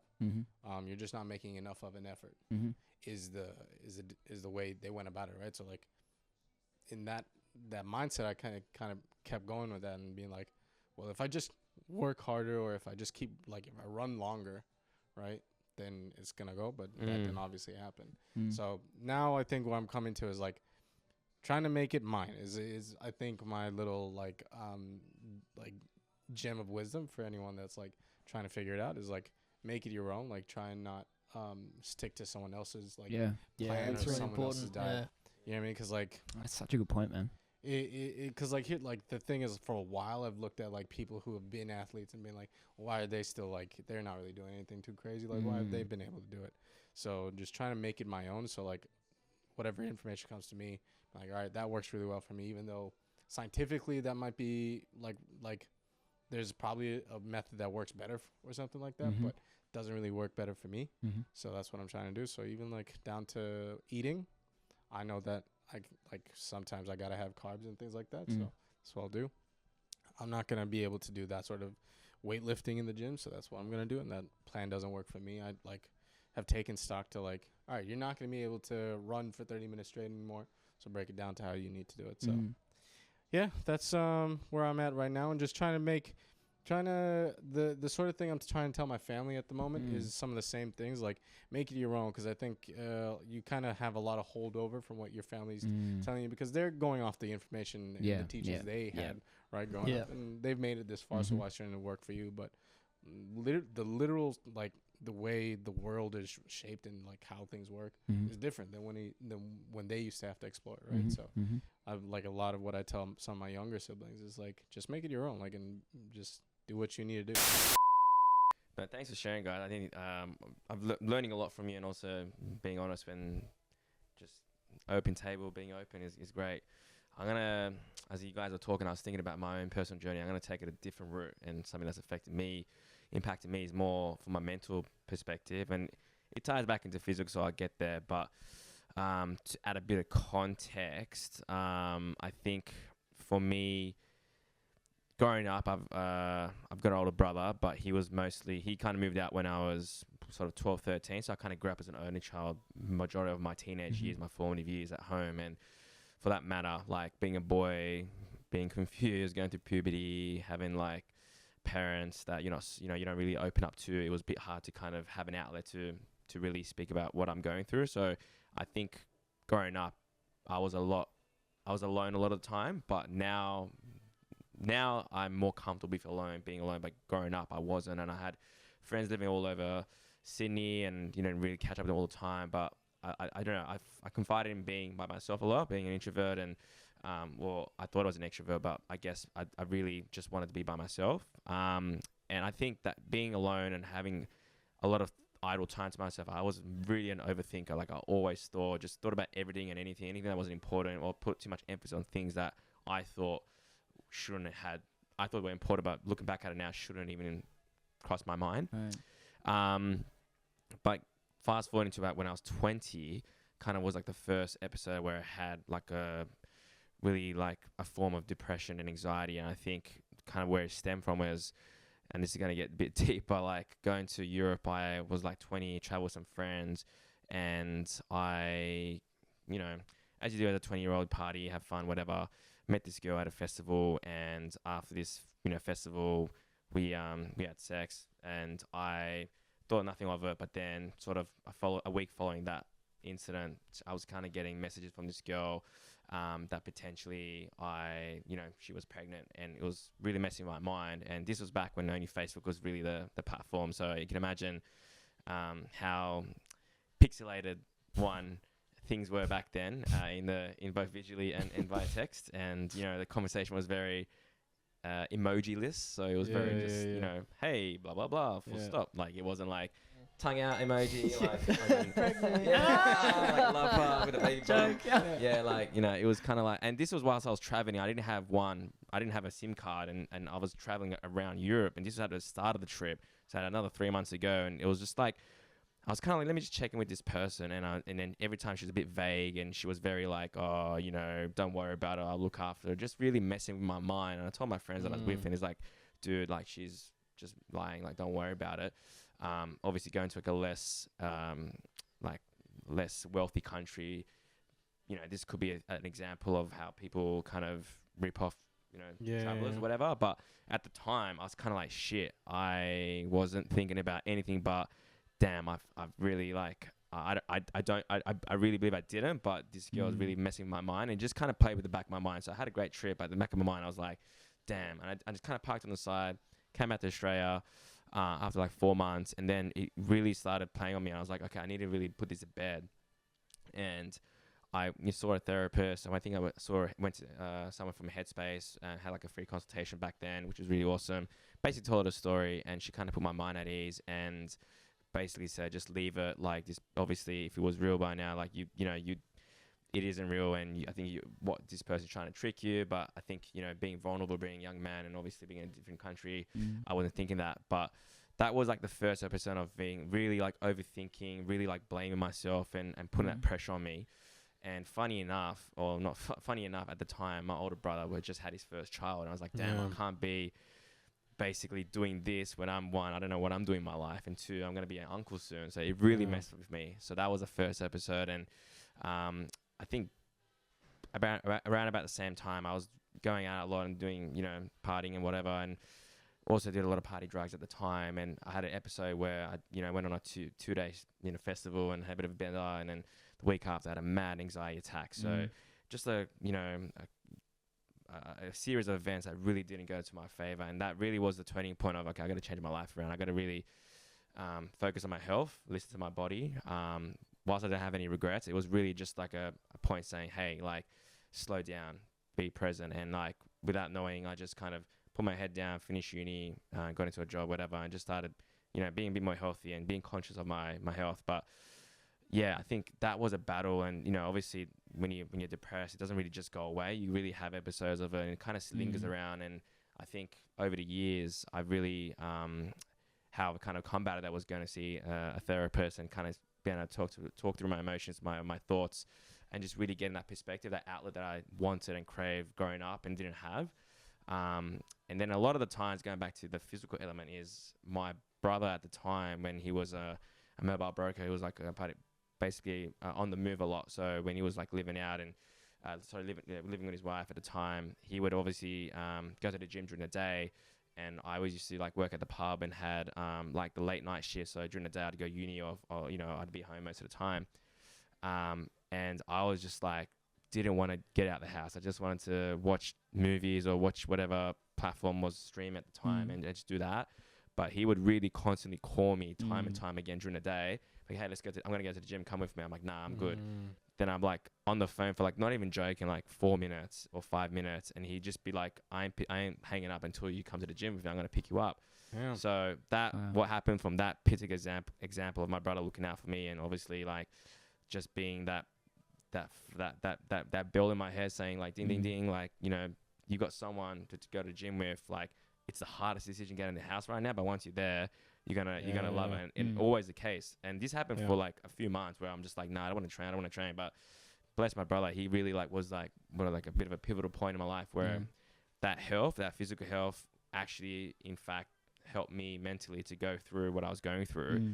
And that kind of like that habit, it was on and off, but now it's a very important habit in my life where that as a man, that is my outlet. I can be present, like you were saying before. And obviously growing up, I played a lot of soccer, and that was also like where I had no phone, I had no nothing, and for those 90 minutes or that training session, I was fully in that moment, and just that was my outlet. So I think that's what I crave now, is I just want to keep busy doing something, and doing this right now is just all I'm thinking about is being here with you guys. So I really crave that social aspect. So I think, putting two and two together, they really, you can't have one without the other, and you can't thrive without one just surviving. You got to really balance it on the team and just be like, I'm going to give enough time and effort to each. So that's amazing, man. Like, that is, what a journey.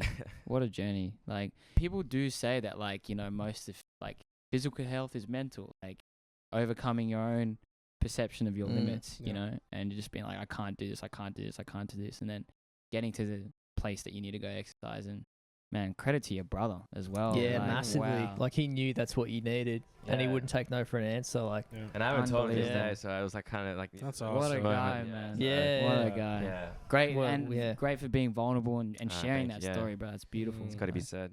Yeah, phenomenal. Bring it No home. pressure, Matt. Yeah. Fuck it up. Damn. I just lift some weights and I'm a vegan. And, Put it up on a positive note. on a Yeah. high spirit. My health journey. I think my health journey has just been slowly expanding the scope of what I deem to include health. Like, as a teenager, I thought it was just like exercise, and then like I used to go out like nightclubs and stuff, and then a mate of mine would like, oh, at least you get like chips and burger or whatever. Then I was like, no, I don't want to eat that. It'll make me feel like shit. And I was like, what food make you feel like shit? Like I was like, that's stupid. I didn't understand that. And then obviously, yeah, like nutrition became a huge part of it. Exercise, obviously, and then like understanding sleep, and then like alcohol, and then like more stuff now like meditation. Exposure to nature is a massive one. So I guess it's just been expanding what's included in it and knowing how all of those impact my health. Yeah. But yeah, exercise has always been like a massive core aspect of it for me. Yeah, as I said before, for mental health, because I've struggled with depression before, and that's like always my path out of it. Yeah. But yeah, I don't know much else in my journey I can include. Sorry, it's a bit short. Man, you're underselling yourself. Like Yeah, when I first met you, you had this fun employment. You're into this fun employment period. Yep. Can you talk through your journey from a certain advertising kind of job, media job, into fun employment, into See, I went to uni. I did commerce, majored in marketing. Got a job at uni at a company that was like media planning, buying. Graduated, kept working there. I think I worked there for 4 years, and then quit and went overseas for 4 months. Came back to Canberra and wanted to move up to Sydney. Went through a breakup. Wanted to move up to Sydney because all my friends were here. And then my old boss contacted me and said, "Oh, do you want a job in Sydney?" So it kind of worked out perfectly. But anyway, I went back to, I hated it before. I went back to it with like a more positive mindset, like, no, I'll make it work this time. Was there for 9 months. I hated it. Like, for me, like office work for me, it just kills my soul. Like, I hate it. Thanks, man. Yeah, And can't wait to go to I the said office for tomorrow. me, for me, everyone's different. Everyone's different. And then I went on a trip to Cambodia and Vietnam with 2 mates, and it was the best trip and the best time. Socks of Bay. Yeah, it was awesome. And I came back and like I got my flight got in at like 10:30 p.m. on a Sunday, and I had to go to work the next morning. And I was just like, oh, and I was like, The rat race begins. yeah, I was like, life shouldn't be like hating every day and having this one period of the year where it's good. Your whole life should be like that. So I quit that week. Amen, brother. Yeah, I quit Wow. that week Power. because I always had it in the back of my mind. Oh, being a firefighter would be the best job. Like that would be so good. But I was like, oh, that's like too left of field. I've been to uni. I've worked in this industry for 5 years. But I was just like, no, I'm gonna fucking do it. Like I hate this, and I'll probably love that. Like I don't want to look back at my life and think I've wasted it doing something I hate. So, but the process from waiting for applications to open till getting in was a really long process. It was like a year or more. So I didn't work for a year. My fun employment year, which Was it a whole year? yeah. Sorry, can I like just in some of the details, like what goes into that whole like waiting period? So I had to wait for the applications to open. Oh, I see. So they were usually opened in February, and I quit in November. So I'll have 2 months off. But then applications didn't open for ages. They opened later. So in the meantime, I did my Cert 4 in fitness, so I could be a PT. Yeah. And then went through the application process, passed like a bunch of stages, passed the physical, and I got knocked back from that before the interview. So then I was like, oh, I'll just be a PT. But then like the following, like 3 months later, I got an email out of nowhere saying, we want you for an interview. You don't have to go through the whole process again. So did the interview and then I got in. So that whole, it was a pretty long time. But it's a process. Like Wow. it's just remembering the journey. Like I Yeah. kind of joined you, like I think during the end of your fun employment period, and then you transitioning to doing a bit of PT stuff, but then also having the Fiery's dream, and it ain't like just putting in an application and just like turning up to a job interview. It's like physical, emotional, intelligent stuff, right? Yeah. And then like they have like a because it's such an in-demand job, right? Like they get like there's- 8 to 10,000 applicants a year for like 120 positions. Wow. Okay. So Damn, bro. Damn. yeah. I didn't know it was that. Yeah, so it's no mean feat. No, yeah, there was a guy in my class who I think it was his 11th attempt. Whoa. There you go. Yeah, Right there. like not many people get through the first time. Like most people, let's say at least 2 or 3 times people try. Yeah, but I guess that's my part of my fun employment journey. But a lot of that time, I had another friend who was taking time off work, so we were just like hanging out all the time. It was good. Yep, Bros, I broke as hell, but yeah, doing lots of fun stuff. You, man, I was so jealous. I come home from work every day, like the start of my career, earning fucking pennies, like robbing Coles every night. And I come home and see this guy on the couch just being like, what did you do there? What the fuck did you do, bro? Just having a fucking burritos. Yeah, I always have Every burritos. night I come home, he's just making burritos. Like, yeah, hey, how you going? Just a big smile on his face, big puffer jacket on. He's like, Yeah. Life's Yeah. good. But it wasn't all good because I think, but get back to the thing I was saying about having a sense of purpose. Yeah. Like even though like day to day my life was very stress free and did a lot of fun activities all the time, but it was just like I'd kind of not dread but not look forward to meeting people because they'd be like, oh, so what do you do? I'm like, oh yeah, no. You kind of that does get to you a bit. Yeah. How did it impact dating then in that sense? When if you were you dating at the time? Nah, I wasn't. I think it was very little female interaction. I was still getting over a breakup at that point too, and I kind of like go like my 2 big breakups I've kind of just like withdrawn from dating completely. As normal, opposed to some people just go on slay fests. No, that's But normal. that's never been my style. Not me. Yeah. And what I took from that, it was like, listen to yourself. If you can, make change. Like, quit what you're doing or make change. And it's okay to reset and take some time off. And, like, just Yeah. really... If you can, because I think if you a lot can, of if you can people afford to, can't do that. Yeah.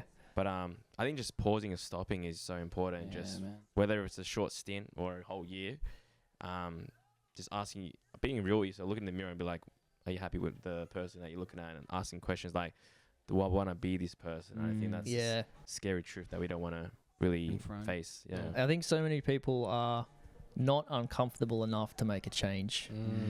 And also, like, That's huge. yeah, like Like- it's tolerable. Like you don't hate your job, but you don't like it, but you just do it because it's not uncomfortable enough to make a change. You're just stabbing my heart Right. right now. Yeah. It's But a big reason we're here as well. Yeah. Like we started this podcast because we were like the same kind of. We got to the same conclusion that you did in terms of like, surely there's something else out here. Like, Yeah. surely we don't have to sit at these desks for the next 45 years of our lives to live for 10 of them, 20. Yeah. If we're lucky enough to get that out of our lives, you know what I mean? Like, yeah. Yeah, But that. sorry, you go ahead. What was I going to say now? Oh, but yeah, also, like the step I took to become a fiery, which was like totally life changing for me. Like life's so much more enjoyable because I enjoy going to work, and like the work life balance is amazing. But it's like anytime you take a step that big, it's always going to be hard. Yeah. And I think people kind of think, why isn't there this easy thing I can do that's not shit like my job? But it's like you're going to have to do something pretty daunting to get to that that place. Yeah. Mentally and then physically. Like, Yeah, for sure. So yeah, it's just taking that leap because I think so many people are stuck in ruts there that aren't hard enough or uncomfortable enough for them to make a change. But yeah, it's definitely worth doing in my experience. I've learned so much. It's crazy.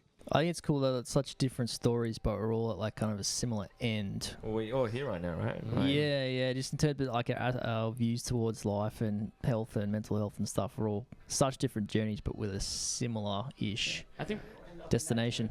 Like you realize that there's no final destination, and you know it's a journey. It's a constant journey that you're going to be working at for the rest of your life. What I took, just one more thing from what I took from your point and all of our stories is like, I feel like if you want something to change, it's like you gotta like trust in the universe, but you also gotta, it's like a handshake. You gotta put one hand forward, do your thing, whether that's making a subtle change or a big change, and letting the universe do the rest of its thing. Because like for your story, you made the courageous decision of just quitting and not knowing where you're going. Yeah. But it took a year for you to really, and the universe to really pay you as well to be like, damn. So it's like, it's got to go both ways. Yeah. It's like breaking that comfort is a two-way sure. Yeah, definitely. Well, guys, this has been quite an episode. Again, Matt, thank you for making the time. The additional 30 minutes I owe you back for having to go get that SD card. But appreciate you guys being so vulnerable, sharing as much as you have. To finish off this episode, as we usually do, we'll throw to our guest to shed a bit of light and share a bit of advice or some quotes that they'd like to close with. So, Gloons, take it away, my man. Quotes? Absolutely not. Cancelled. Yeah. Cancelled. Yeah. Go ahead. From two books. I read books. I read books. The book reader. So this is the first one. I think the second one is very good for this episode too. You ready? Number one. I'm ready. We limp to wisdom over the hot coals of our mistakes. Bind your feet now and keep walking. Oh, yeah. That's a bar. Yeah. Hold on. This is the one, right? This is the health-related one. This is the quote that you're going to finish the episode. Did you make up this quote, or you got something? I didn't make this up. Okay, but there's your camera. Can you? I have to do it to the camera. Can you look into the viewers at home? It is no measure of health to be well adjusted to a sick society. Damn, bro. That's deep. That took me a minute. Yeah, I'm still trying to catch up to that. Say that again, please, bro. It is no measure of health to be well adjusted to a sick society. Yeah. Then be part of the status quo, man. Can I give a bit of background to that quote? Please. Yes. So, there's a book by a guy, Johan Hari, called Lost Connections, and it's about depression. And he talks a lot about how today's society is the way it's shaped and everything, and what kind of goals it pushes people towards are really, like, scientifically proven to be terrible for your mental health. So, focused on prestige, status, wealth, possessions, materialism, all that kind of stuff. So if you're well adjusted to that, so if you're posting on social media, you got this perfect life and you got all the latest car and the coolest stuff and that's not health. Yeah. Wow. I think you spoke to basically everybody in a lot of stuff.